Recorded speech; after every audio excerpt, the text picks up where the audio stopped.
ইমামুল মাহদি বের হওয়ার পরে দাজ্জাল বের হবে, আগে বের হবে না। আর ইমামুল মাহদি কখন বের হবেন? ইমামুল মাহদি বের হবেন মালহামার পরে। আবার বলছি, মাথা ঘুরছে নাকি? দাজ্জাল বের হবে দাজ্জাল বের হবে ইমাম মাহদির পরে। দাজ্জাল মানুষের রূপে বের হবে ইমাম মাহদি আত্মপ্রকাশ করার পরে। আর ইমাম মাহদি কখন বের হবেন? মালহামা বা মহাযুদ্ধের পরে। বুঝতে পারছেন মালহামাটা কি?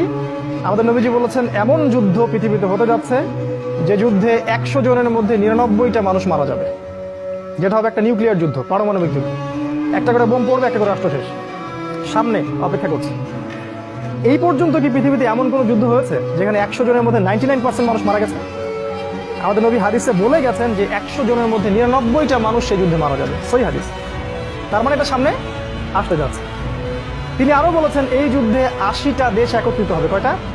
আমি অবাক হয়ে যাই মাঝে মাঝে যে আমাদের নবীজি আসলে কি বলতে বাকি রাখছেন, সেটাই আমি অবাক হয়ে যাই।